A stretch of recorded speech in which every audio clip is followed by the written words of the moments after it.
To let everybody know, we have not, as the freelance community, we've not been given a room or our own space to produce our own sessions ever at a Society of Professional Journalists conference. We have been given, we usually get a couple sessions, we pitch a few sessions, and we'll get 3 or 4 approved, maybe 3, not usually more than 4. We had 1 year, it was actually San Antonio, that we did not get any of our freelance sessions approved, which we sort of rose up and fought back against. We put on our own sessions anyway. We found rooms, we found halls, we figured it out, and we put on sessions anyway. And we had 1 session that year that was standing room only. And I think that national headquarters sort of paid attention to that and started paying a little bit more attention to what we were doing as the freelance community. We have over 600 members in the freelance community. And if you know the total membership of SPJ, you know that is a significant chunk of membership are people who belong to the freelance community. So this year, Michael Koretsky, who's kind of spearheading the conference, MediaFest25, reached out and asked if we would put together sort of a freelance central, a room dedicated just to freelance sessions. And again, we had only produced 3-ish, maybe 4 some years sessions in the past, and it's a lot of work. And this year we are doing 11 sessions, and all 11 are geared toward freelancers. So we just had somebody else join. I'm going to allow them to talk. Oh, I can't allow this person to talk. Hi, Christy. Welcome. I can't allow you to talk. I don't know why, but it says that. So we are producing 11 sessions. We're super excited. There is 1 session we do not have a speaker for yet. It could be that we're going to crowdsource that with freelance community board members, sort of putting things together, and I'll go through that one in a minute. I think just because we only have about an hour or so, I want to get right into what we're doing. First of all, what we're doing is not only what you see as the sessions. Yeah. Do you know, like, if you can unmute yourselves or even say it in a chat, have you seen the freelance community landing page on MediaFest25? Do you know what I'm talking about when I say that? No. No. Okay. I'm going to share my screen and I'm going to show you because this is going to be helpful.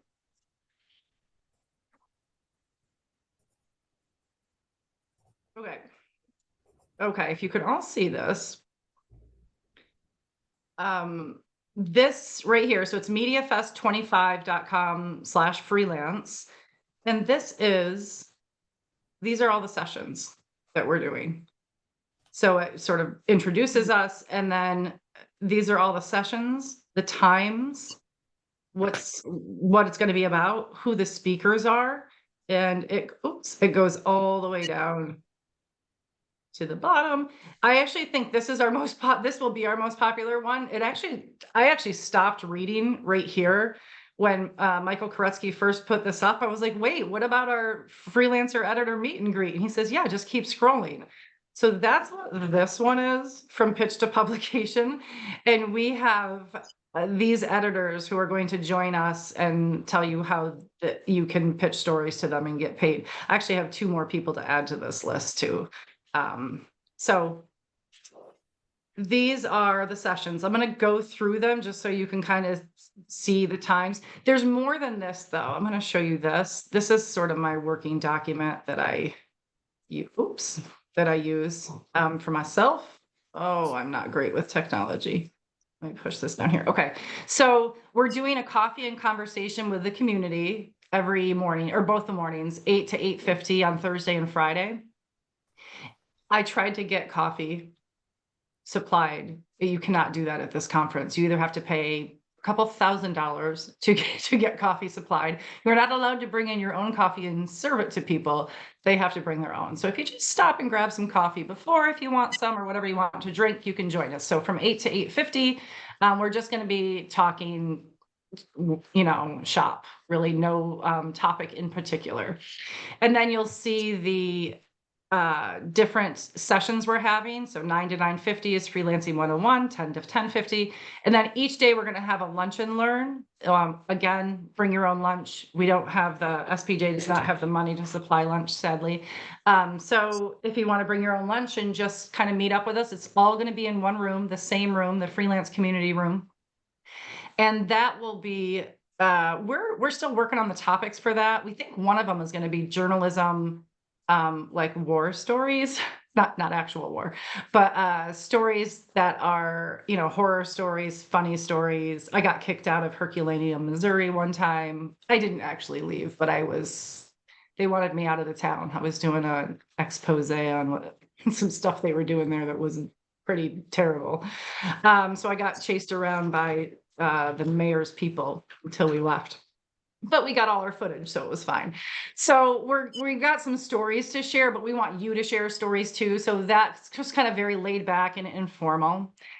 Since San Antonio, maybe the year before, maybe it was Los Angeles, we started doing a freelance happy hour on the Friday of the conference. So this is probably going to be in the hotel lobby bar. So keep that on your schedule. It's 5 p.m. in the hotel lobby bar. It's pretty informal too. Like we don't, it's not like we're all going to be on, there's no minimum spend or anything. You just come just as you would normally come to the bar, but we're going to have our own little section. I'm just going to carve it out, and that's going to be our space. We did this at this hotel a couple of years ago, and they did give us a space, but we had about 70 people show up for it, which was awesome, but it was way too small of a space for the 70 people. So I just think if we just sort of hold it in the bar area and people can kind of come and go, we'll try to get a couple tables, and we can just be standing, talking, networking, that sort of thing. So that's pretty laid back. I love that. That's one of my favorite events, even though I do not drink alcohol at all.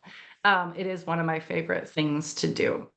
And then this year too, we're going to offer, we've never done this before, but we're going to do 30-minute one-on-one coaching time slots. I was going to do 15-minute, but I feel like we won't really get it. I'm just going to open them up to 30 minutes. Just if you only stay 15, that's great. But it's time slots where you can meet with maybe a more seasoned or a more experienced freelancer, or somebody who's just been freelancing and maybe you haven't been freelancing and you want to know how do you get into it, and just some just asking sort of one-on questions about, you can bring your resume for that. You can bring pitches for that, any of that sort of stuff. So that's what that will be. And we're going to have sign-up sheets in the freelance community room. I think most of us will still be there. I actually have my hotel booked till Sunday, so I'll be there actually all day. It could go later than 12, but I think the conference is over around 12. So I'm going to give you this. Oh, Ginny's here. Hold on. Let me, I want Ginny to be able to talk. Ginny's one of our board members, and I just saw that she popped up. I think I can do it if I stop sharing this for a second. You guys, are you seeing how amazing I am at technical skills? Hold on. Okay. Ginny's here. Ginny is our vice chair. And Ginny, I've allowed you to talk. We only have a handful. We've got like 5 or 6 people in. So I just have allowed everybody to talk if they want to. They can unmute themselves and ask questions. Sounds great. Hi, everybody. So Ginny's been on the board for a really long time. She is also are you still the president of Cincinnati chapter? Yes, I am. And the region. Core coordinator. Yeah. Okay. So she's region 4 coordinator. She is the president of the Cincinnati chapter, which wins awards as best chapter of the year. It has won that in the last couple of years, and is our vice chair. So Ginny is a great person to know, a great person to talk to and just network with at the conference. Okay. So I'm going to share my screen again, and we're going to talk about each. Jenny, I just went over what our schedule sort of looks like. I shared this screen with them about the lunch and learns and the coffee and conversation, the 30-minute one-on-one coaching, the freelance happy hour. Those things are not necessarily in the program. You'll see them promoted around, but I don't think they're going to be in the program at all. So I just wanted to make sure people were aware that there are other things happening. So again, Wonderful. here's the Freelance Central page. It's MediaFest25.com/freelance. And they also have other centrals, like they have the Law Central, Media Law Central, and they have a Faith Central. There's a whole faith track at this year's conference. So you can kind of click on those. You just go to MediaFest25.com and without the freelance, and you will see all of the different, tabs that you can kind of click open. But most people have what I'm showing you right now, just related to theirs. So Freelancing 101. And this one is geared to, I'm just going to talk a couple minutes about each one. This one is going to be run by Ruth Toller Carter. She's been doing this for a very long time. She started freelancing in the 80s. She's been running the Freelancing 101 session since the beginning of time, it feels like. She's very good at it. She's a really good person to know. This is a great session for people who are thinking about going freelance, especially amid layoffs and buyouts or career pivots. It really will show you how to lay a solid foundation, get the mindset of freelancing, and just sort of talk about the business basics, realistic expectations. If you've been freelancing for a while, it never hurts to show up to this one and just kind of listen. And, there might be something like, I don't know, taxes that you might not be that great at, that you might get some tips on that, even if you've been freelancing for a while. And Ruth has decades of freelancing experience, and in this session, you're going to just walk away with an idea of whether freelancing is right for you, how to get started, or sort of reinvigorated, if you will. Like if you feel like you're sort of in a rut, this might help you sort of get going again. The freelance income puzzle, I love this one. So you'll see the times also under each one of them. So that's 9 a.m. Thursday, October 16th. The next one's at 10 a.m. They go 9 to 9:50, 10 to 10:50. This one is the freelance income puzzle. This is diversifying income streams. This one, I can't imagine that any freelancer would not want to stop in.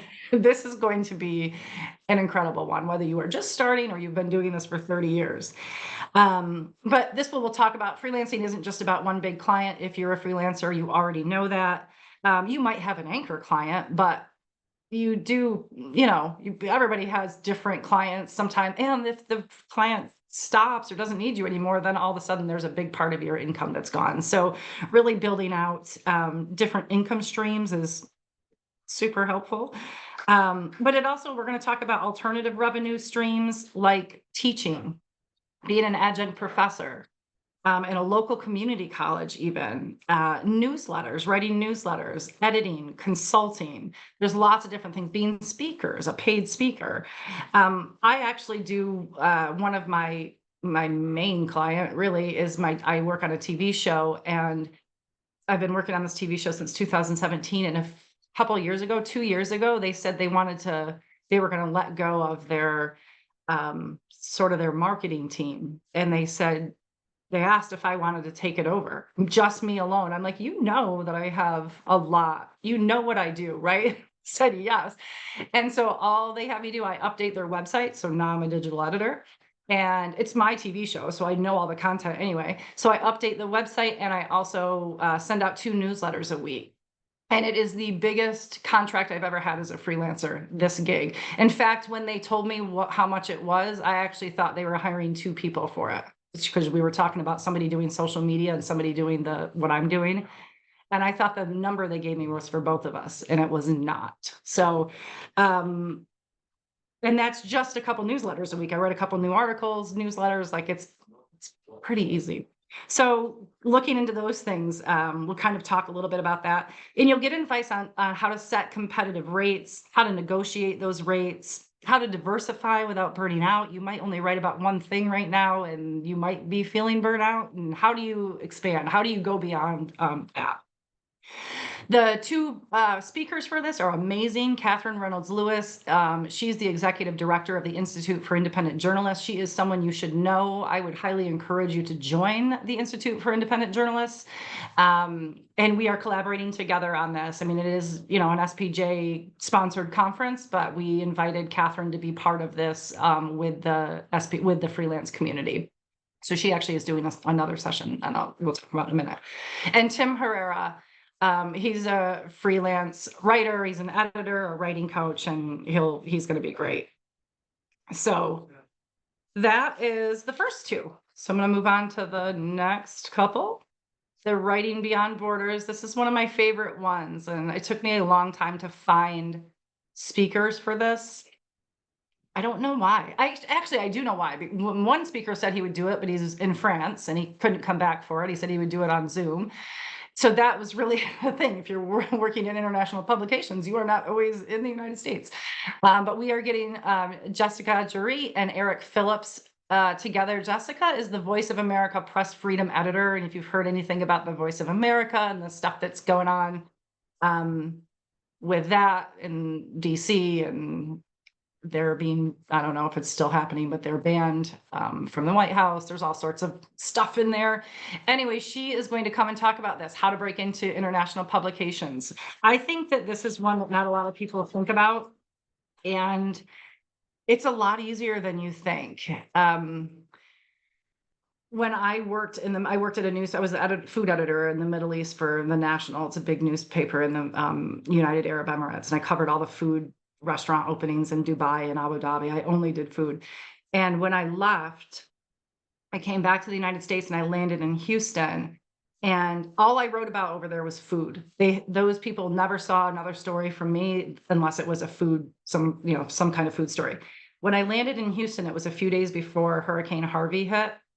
I should have taken that as an omen.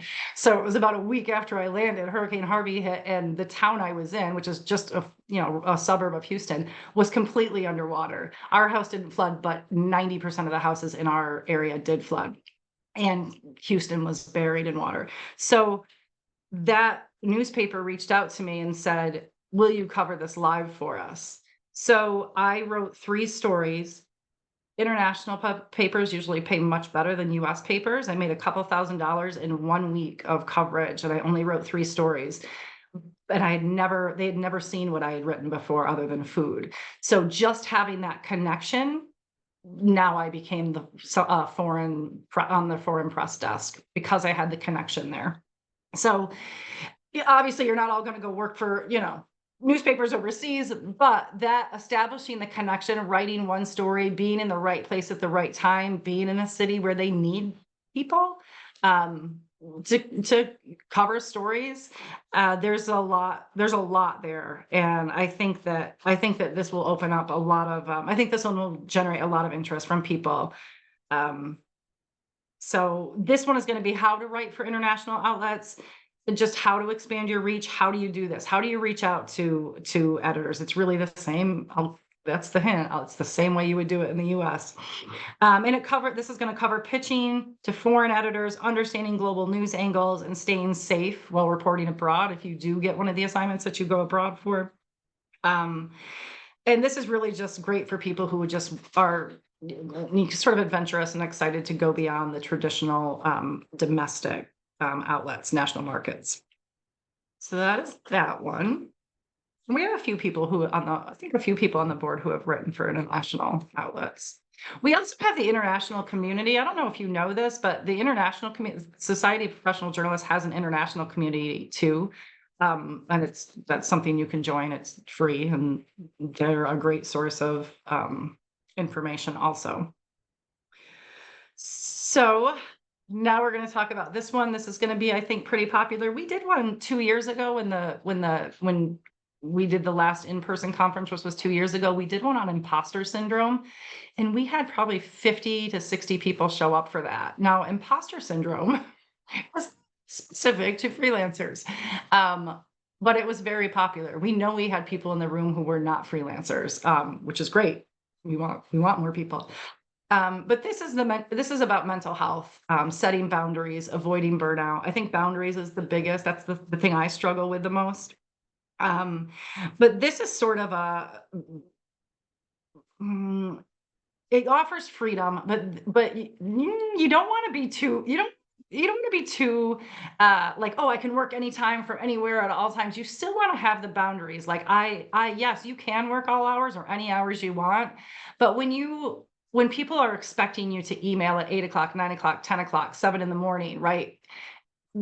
And you have families or kids or relationships or other things you want to do, you can really let that get away from you. And that happened to me when I was in Houston. I was constantly working. And that line between work life was very blurred, because I was always working in my home office and I just was always in there. So you're going to learn to set boundaries, talk about routines, and just creating a sustainable workflow to keep yourself mentally healthy. We're also going to talk a little bit about loneliness, because if you're a current freelancer right now, you probably have had many days where you haven't actually talked to another adult human and face to face. You might have had many days in a row that happens to, and that can be something. So we're going to talk a little bit about that and how to network and the importance of that and the importance of putting yourself out there and going to face-to-face events with people, meetings, that sort of thing. So that is, we just want to sort of have a conversation around this. Sergi Odaduro is she's our membership coordinator. She's amazing. She has 5. Ginny, does she have 5 kids? I think she has 5 kids. And she's a freelancer. She's amazing. Like, she's the perfect person to be moderating this Yes. session. She has Yeah. a crew, that's for sure. She sure doesn't. They're young. They're not like, 25 or something. So Bridget Schulte and Lisa Carlin are going to be the speakers for this one. We're really excited to have them both. I was really impressed that Sergi landed both of these speakers. So I hope that you find this one useful. The next one is another one. This is the last one for Thursday. This is another one from Catherine Reynolds Lewis from Institute for Independent Journalists. And it's creating entrepreneurship systems that work for you. So this is where you're going to think of, it's kind of like a freelance business blueprint. It's systems, not survival, right? So you're going to see a demo of their startup guide, and you're going to learn how to structure your freelance business, set rates, build relationships, scale, all of those things that we want to do to be a successful freelancer. Her guide is interactive and actionable. It's a great resource to revisit after the conference.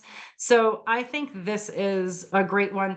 This goes beyond what we do in Freelance 101. This is there's going to be some of the same stuff talked about, but it's a different delivery. And she actually has a system and a startup guide. So we're excited to have her present this one with us, or for us, I should say.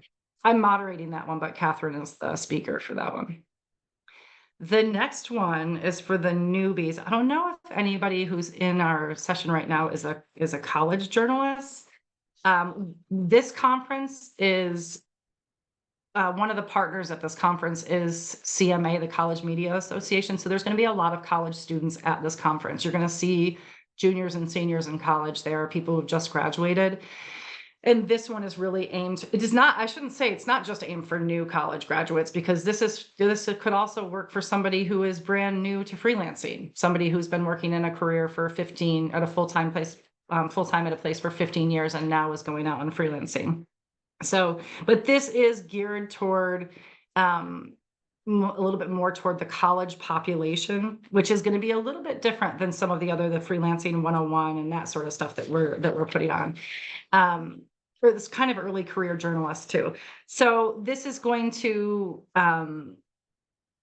show you how to build clips, gain experience, make industry connections, talk about the importance of making those connections. We've got young panelists on who are speaking on this. James May is on our board, and they are going to speak. They're a moderator, but they are a young journalist. Brennan Labrie, Oscar Falk, and Hannah Yasharoff. Oscar Falk is one of our fellows that we awarded. We award 3 fellowships a year that covers the cost of coming to the conference, hotel, flight. I don't think it covers all of it. There's a stipend, but it's significant. And the registration fee, all of that stuff. And Anna Gascon is here with us on this call, and she won, and Oscar Falk won, and Elizabeth Donald won. Elizabeth Donald is a seasoned freelancer. She's been involved with SPJ for a really long time, and I just think that the 3 people that won this year are just very deserving. So that's what that one is going to be. Sorry if you could hear my dog. It's very rude. Okay, so then the next one is going to be, you're actually going to see these speakers quite a bit. Molly and Lynn Walsh is the Trusting News.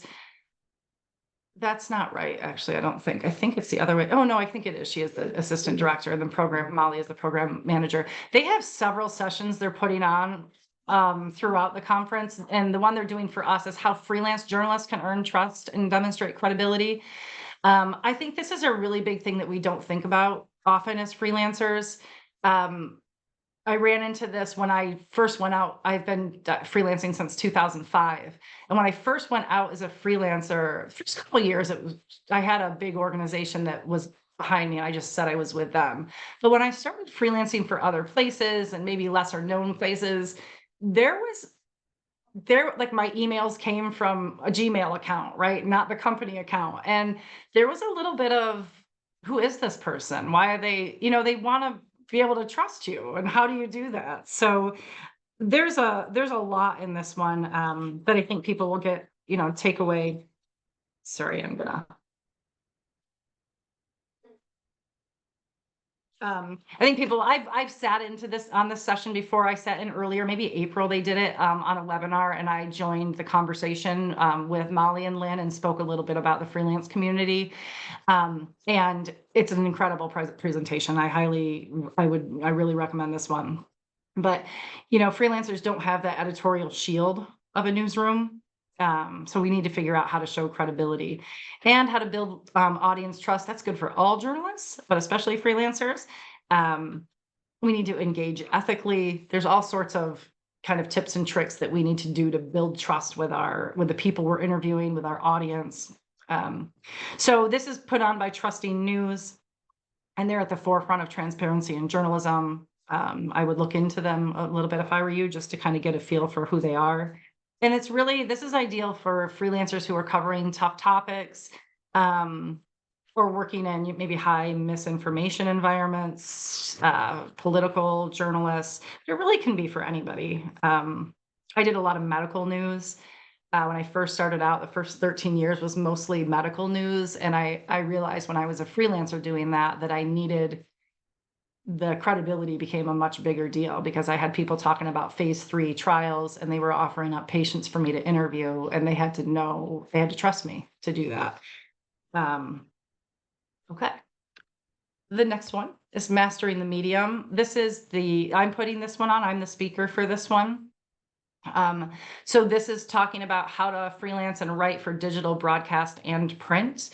I think a lot of people think that if they're in print, they can't do broadcast, they can't do podcasts, they can't do digital journalism, or if you're in digital, you can't do TV, or you can't do print. So it really explores the differences, but also how they're the same. The writing, some things stay the same, but there is a lot of differences between print and TV. And it just is kind of a crash course on that for all the different mediums. So you can just gain a little bit of confidence to go out and put yourself out there for some of those jobs. I have done all three. I've done print, broadcast, and digital. I've been a TV producer for 25 years. I did print full-time for 4 years in the Middle East. And I've done print since then as a freelancer. And then I've done digital for several years. And now I'm a digital editor. So I've done all three of those. I write very, very differently for all three of those. So I hope you'll come to that one. I just put that one on also in February at a conference in Manhattan, and it was pretty well attended, and people seem to like it. So that will be for people who are looking to branch out and to diversify their skill set, open up their opportunities. If you can do print and broadcast, you've just doubled your income possibilities. The next one is breaking into trade publications. And this one, Rebecca Baker and Stephanie Overman, those are our speakers. I'm super excited to have both of them. I'm not sure who's moderating that one. We don't have a moderator listed. So this is trade publications could be viewed as a little bit boring, right? Because you might be writing annual reports, white papers, trend analysis, things like that. Might be a law journal that you write for. but they pay better than anybody else in the industry. You will get $1 a word, at least $1.50, $2 a word. You might get just huge chunks for an article rather than how many words it is. This is a very lucrative sort of side gig. It's not straight journalism, of course. It can still be ethical and still be, great writing and great reporting. And this is one of those things that where we open the door to people that it's not just, I know we all want to be successful freelance journalists, but we also need to pay the bills. So sometimes we've got to do other things like write for trade publications, even though that's not straight journalism, so that we can do those other stories and those bigger stories that we want to do for the Washington Post or the New York Times or Eater or Edible, any of these, Edible DC, that's one of the editors coming. So that's what this is about. So it's just sort of how to break into it. Another person to talk to who's on our board, Ruth Teller-Carter, who's doing the Freelancing 101 session. She is a great person to talk to about this also, about trade publications and how to get into them. And again, they pay a lot. She's not on our board anymore, but Susan Vallet, she was on our board the last few years, and she said still her highest paid gig per hour, because it didn't take her very long to write, was an article she wrote after posting something on Facebook about crocheting. And it was on, I don't know, who knows what kind of thing, but somebody from the Crochet magazine. I'm not sure what the name of it was, but it was kind of wasn't a mainstream magazine by any means. And that's how she was contacted, and she wrote a story, and it took her, probably an hour or two to write it. And it was very, very good money. She still says that's the highest she was ever paid per hour. And then my favorite one, this one, I start pretty early in the year putting this one together. I've been asking editors, reaching out to editors since about maybe June. And I end up emailing about 300 editors, personal emails.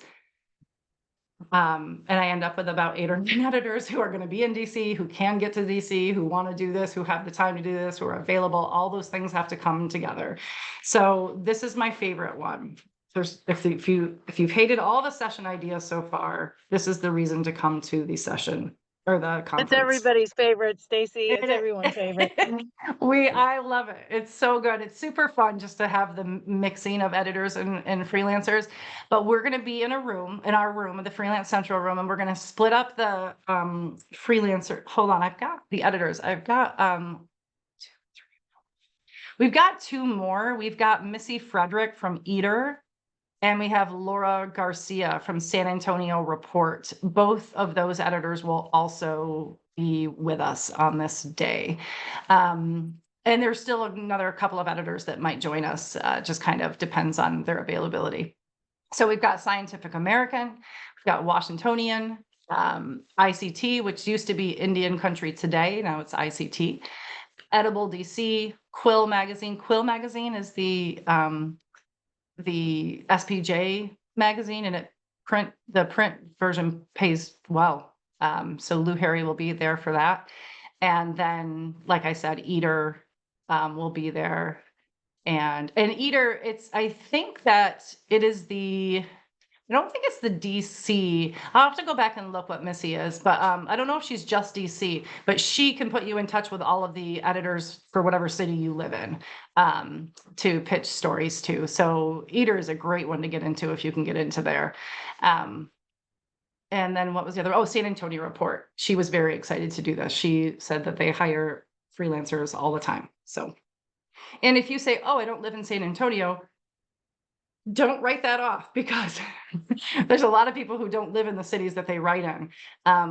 For example, the TV show that I write for airs across Texas and in Louisiana and Oklahoma and Tennessee. I think there's about 4 or 5 states that we air in. And I live in New York. So I used to live in Houston. That's how I landed the gig. And then they've just kept me on. I moved to New York during the pandemic. They kept me on. And I always say that if Texans knew that a Yankee was writing the show, they wouldn't watch it. So we keep that. We don't ever say where I'm from. But So I still write the show. I write about all these restaurants. I get all the footage. I view all the footage just as if I was there in the restaurant. And I don't live anywhere near Texas. So don't think that you can't write about or write for a place that you don't live in. There's a lot of universal stories, and you can spin the angle a little bit for the community, for the audience of that community. So those are our sessions. There's a lot. Super excited. I did not know if we'd be able to pull this off. Well, I shouldn't say that because we still have to pull it off, I guess. But I'm super proud of our board for getting all of these speakers, lining them up, getting everything ready to go. We still have some final sort of touches to add. As far as how we're going to post the schedule, how we're going to promote it, that sort of thing. We're going to try to keep promoting on social media. We don't have a social media person at the moment, so we're not super great at keeping that up. But we are going to try to post it on X, on Facebook, just to sort of say, here's what's coming up next. So you can keep checking that, but you can also I think we're going to use the Whova app at the conference. It's WHOVA. We've used it in past conferences, not just us, the whole conference uses it. And I will make sure that it gets on there too. So you can kind of keep up with what's going on. And also, if you forget and you don't know when something is and you can't find the schedule, just stop by the Freelance Central room and we're going to have everything right there. There's always going to be somebody at the Freelance Central sort of table desk type thing. There's always going to be one of us in the room. I will probably be there the whole time. So unless it's super early, and then I might not be. But I will. I'm not going to any other sessions. I'm staying in our room the whole time, so you'll see me there. Ginny is going to be super busy because she's pulled in a million different directions, but you'll meet Ginny, and Ruth will be there, and Hazel Becker, who is our sort of the godmother of the freelance community. She founded it and she's just awesome. She lives in DC, so she'll be around too. She's definitely worth meeting. So I think that's it. Is there any, does anybody have any questions? I've allowed you all to talk, I think, except for Christy. I can't figure out how to do that. Oh, maybe I did it. I just unmute. Perfect. Great. I don't know what's going on with my audio, so that you can see one of my two editors behind me. Those are cats. I was really interested in the freelance mental health segment because I can't get a damn piece of feedback from my two cats. I read everything to them and they don't say anything. They don't care. Well, it's funny. Can you guys hear me? Ruth Tyler Carter lives alone with her cat. I think she only has one, and she'd be a great person to talk to about this. Hey, Stacey, so a question. Sorry. Hey, I'm sorry. A couple of quick things.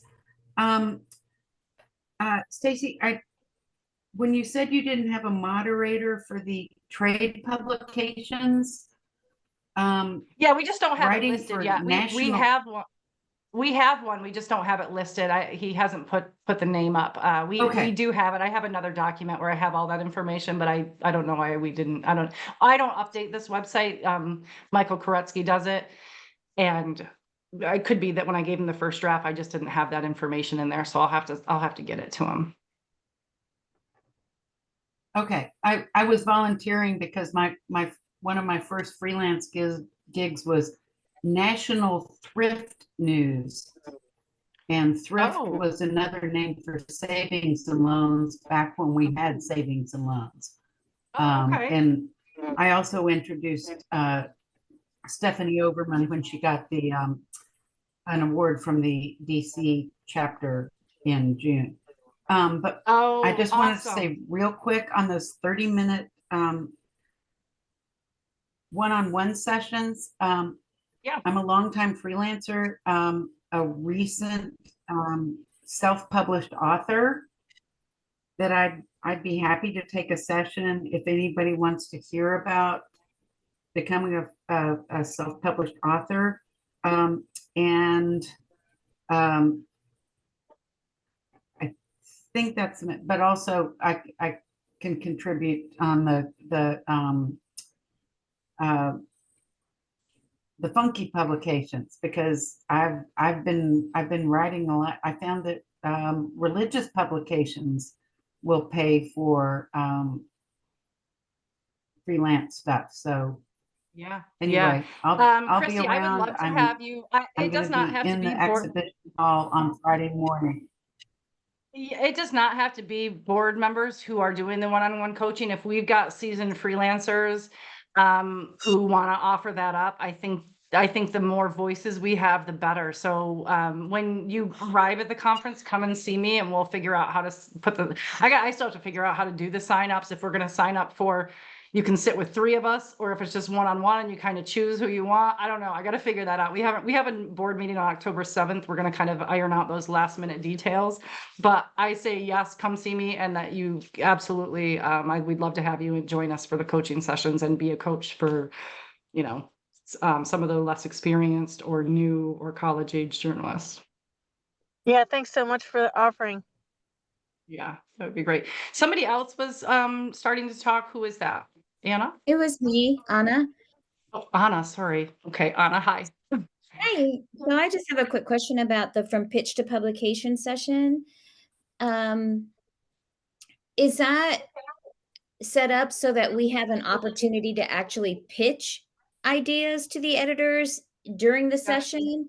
Or are we just That is- getting information about how to pitch to them? Yes, so that is a great question. And rather than overwhelming the editors, because sometimes we get, I don't know how many freelancers are coming to this. I have no idea how many people are registered for this conference, but we have had sessions where we've had 100 people in there, and clearly they can't listen to 100 pitches. So how we've done this in the past, we will probably do it this way again, as we split the room into 4 groups roughly, and we have 2 editors per group. If we had 8 editors, maybe if we only have 7, we'll have 1, and then 2, 4, 6. So we'll have 4 groups of people and of attendees, and the editors will sort of take one group, and so it's a small group, because rather than addressing the whole group, so they can take intimate questions from, maybe they have 15 people in their group or 18 people in their group, and they're giving the information on how do you pitch to us, what stories we're looking for, how do you stand out as a freelancer, what will have me call you back again to do another story, what are the mistakes that we see people making. They'll give you contact information, whether it's them or somebody else on their staff, if you have different story ideas, and you will have the chance in those small groups to ask that person questions about, you can ask whatever you want there. And then when we break up after that session, the editors have all sort of hung around a little bit, and they will have sort of one-on-ones after. And that could be something, if you did have a pitch, you could put your card attached to it and say, I think I have a strong pitch. I just want to hand it to you. You don't have to read it right now. I'm just going to give it to you. I would do that. I think that's a great idea. So how we do it is each group talks to, let's say there's 2 editors in each group. We move the editors, not the groups. We found that that's much easier than moving so many people. So we have the 4 corners of the room set up, and then depending on how long we're going to have and how many editors are there, we'll have roughly 15 minutes or so with each group after introductions, and to give time for main questions at the end. We'll have about 15 minutes per group. So you'll have 15 to 18 or so minutes with 2 editors, and then we're going to shift, and then you will have 15 to 18 minutes or so with the next 2 editors. And then the editors will spin again, move around. So we've really tried this a lot of different ways. This one, I think, worked. We did this way 2 years ago, and I think it worked really well. So we'll try that. We could also change things on the fly if it's not working, but it's supposed to be super informal. I don't want it to be just them sitting up on a stage, on a panel, telling you about. I want it to be more intimate. I want it to be like you're talking to them in a coffee shop and they're telling you this is how you get into our publication. So that's sort of what to expect. I don't think bringing pitches hurts. It won't be during the 15 to 18 minutes that you have with each one, but after the session ends, they're all kind of hanging around. I invite them all to the happy hour. I don't know. I might slip them a pitch if I were you. Okay, So, thanks. yeah. Does anyone else have any questions or comments? Hi, it's David, just with a quick thank you. Thank you very much for doing this. Hi, David. Thanks. Thanks for saying that. I appreciate that. Our board has worked really hard on this. So we're super proud of the freelance community and the things that we've offered. We haven't done as many webinars this year. If you've been a freelance community member for the last couple of years, you'll know that we did 9 last year, and we've only done a couple this year.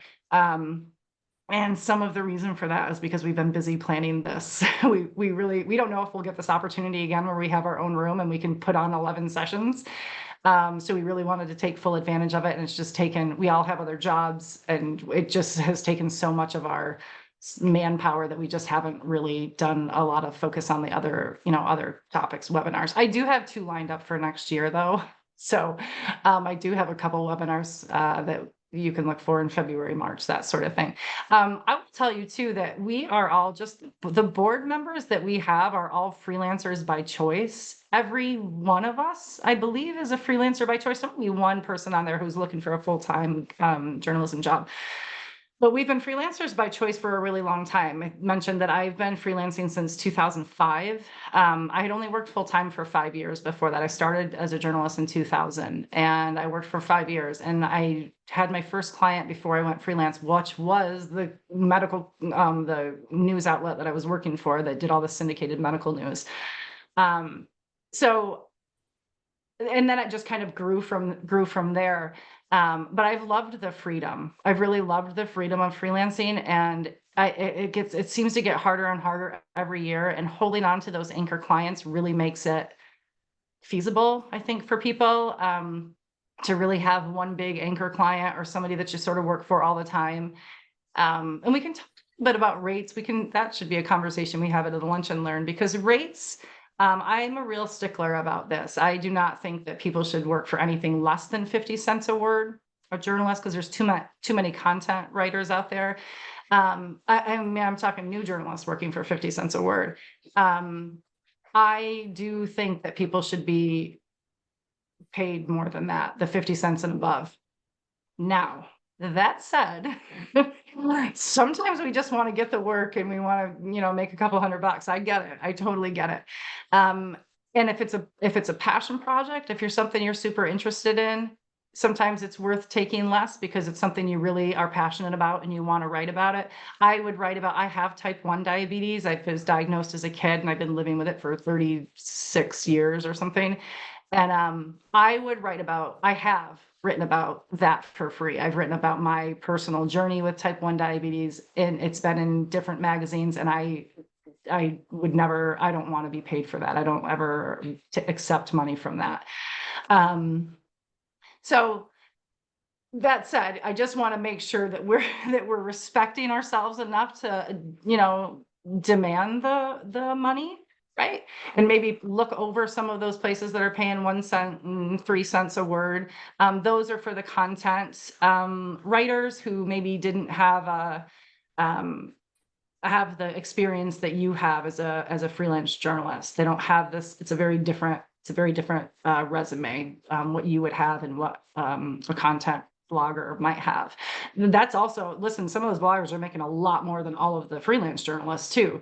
So that's a thing that I think that we should talk about and be willing and open to talk about, how to negotiate rates, how to ask for raises. I will tell you, Ruth Teller Carter, I think she asked for a 5% raise from all of her clients in January of every year. I think she said 5%. So she raises it every year. And if they don't want to, they all will pay it. If they don't want to pay it, then she moves on. That's fine. So you can ask for a raise as a freelancer. I have done it. I've been successful at that, at asking for a raise. So that's another thing I think we should talk about. So some of those lunch and learns and the coffee meetings and mornings will be maybe talking about things like that, where it's not going to be a whole session on it, but we could sit and chat about what our experiences are, what things have we used, how have we negotiated higher rates, where do we find higher paying outlets. that sort of thing. Stacy, I'd like to say that one of the recent seminars, and I believe this is a webinars. I believe this was the freelance community, was about public speaking, which is another source of income. But it was great tips on preparation. And frankly, I'm drinking heavily tonight because last night I gave a 45-minute speech about being a journalist and my books, and I'm going to get an honorarium from it. So Nice. Yeah, again, I believe that webinar has been posted to the it is.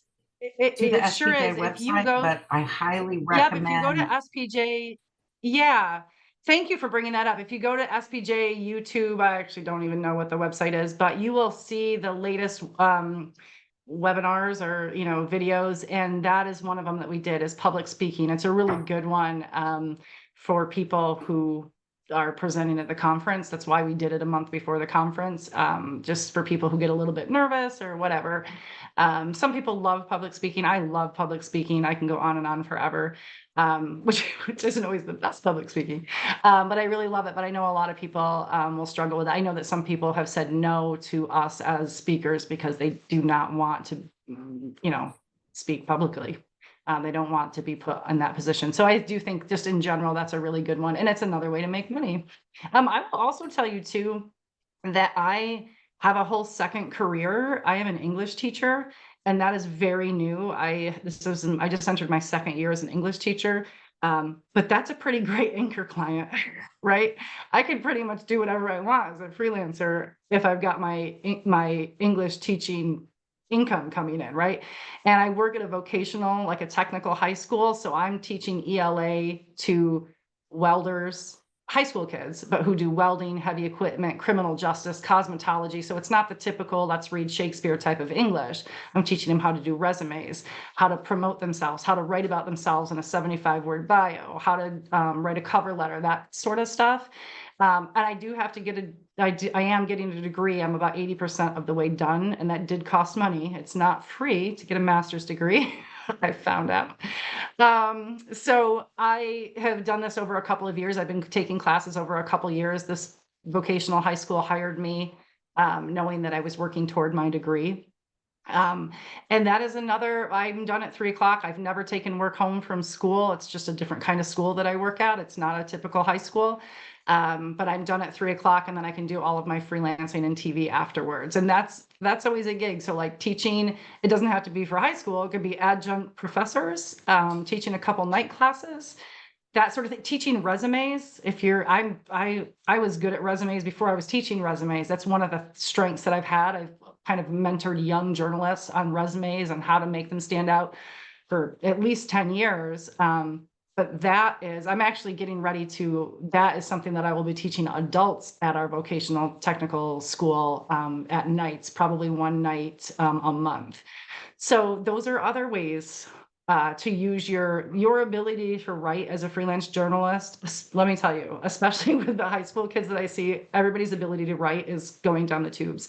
So if you are a skilled writer, you have huge advantages over most of the population. So any kind of writing, consulting, newsletter writing, resume writing, all of that stuff is something you can sell, for lack of a better word, And that's something you could reach out to local community colleges, even local like technical centers, things like that you can ask, how can I get into this? Just first of all, fake it so you make it. Just be like, I put on resume workshops and I would love to put one on for you. Even if you've never done one before, you'll figure it out. So that's another way to do it, or another way to generate some income.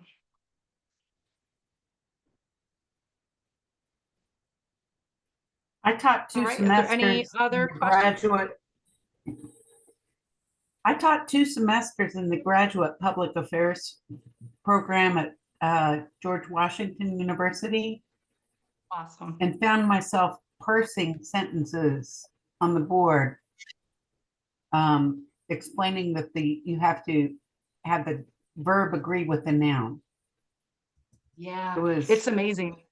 It's amazing. yeah, 2 different times in the last 2 weeks, twice in the last 2 weeks, I have had to explain to 2 different students that each other is 2 words. So that is a thing. That is not just that is a thing that, and I asked my niece that question too. I said, how many words is each other? She said, "What?" Like, it's going around on TikTok that people don't know this. So I don't know. I just feel like our writing and reading comprehension skills are not as great. It could be all a result of COVID, but I do think that we have a skill set that is that's lacking right now. And it's hopefully it recovers, but I do think that good writers, good speakers, good communicators, it's really valuable. And it's something I would, it's something worth trying to market, I guess. Do you have to have a master's or above to teach in those settings? So for me to be an ELA teacher at a high school, I have to have a master's degree in education. So my master's degree is adolescent education English. I have to be a certified teacher. So there's only 3 academic teachers in our whole building. It's a science teacher, math teacher, and me. And then everybody else in the building, they don't have to be certified, but they are industry people. And they have what's called a Trans-A certificate to teach. But they are welding professionals, heavy equipment professionals, cosmetologists, that sort of thing. And they still have to take teaching classes, but it's not a master's at all. We have culinary arts, a baker who she closed up her bake shop, and now she's a teacher at our school. And for colleges, it's usually a master's degree. Sometimes it's a PhD, but that's usually 4-year colleges. Community colleges might take experience over a master's. Like if you wanted to be an adjunct professor and teach a journalism course and you've been a journalist for most of your life, they will take you. I talked to Syracuse University. I live in upstate New York, so I talked to Newhouse, which is one of the best journalism schools in the country. I talked to them maybe a couple of years ago, and I might have been able to work for them, but I don't. It's an hour away from me, and I have 2 little kids. They're not that little, but I have a 16-year-old and a 13-year-old daughter. Who play sports and do all sorts of things that I'm never going to miss. That's another thing why I love freelancing. I'm never going to miss a sporting event or anything that they're doing. So driving back and forth, especially in an upstate New York winter, was not feasible. But when they graduate from high school, that is something that I'll look into. But I talked to them, and also at a conference, I talked to somebody from Columbia, and they said that having experience, can sometimes trump the need to have a master's or a PhD or whatever they want. You might not be a full-time professor teaching, full-time there, but like when I told them that I had worked internationally and domestically and in TV and print, that having all of those things what is an extra asset for them, because I could teach print classes, broadcast classes. I knew, and I'd been doing it for a long time. I wasn't only out for a couple of years. So so I would say, especially with the lack of just teachers in general in the world, I would reach out to I actually reached out to our community college, which is in our hometown, or not my hometown, but the town that I'm in right now. And I would have done it there because it's so close, but it's a 2-year college and they don't offer any kind of journalism. They have English 101, English 102. I actually taught that 1 year for high school kids and last year for high school kids, and I absolutely hated it. But that's also an option. Community college, they'll take your experience, and you might even you might do English. We all know how to write, right, and read, and you could do English, so. All right, thank you so much. I've got to run, but I want to say thank you. Yeah, thanks for coming. I appreciate it. Yeah, to SPJ for the fellowship. I look forward to meeting people there, and yeah. And Great. thank you for tonight. It was really informative. Great. Awesome, Anna. Thank you. We'll see you in a couple weeks. All right. We'll end it for because it's 7 o'clock. So we'll wrap it up. I'm going to stop recording.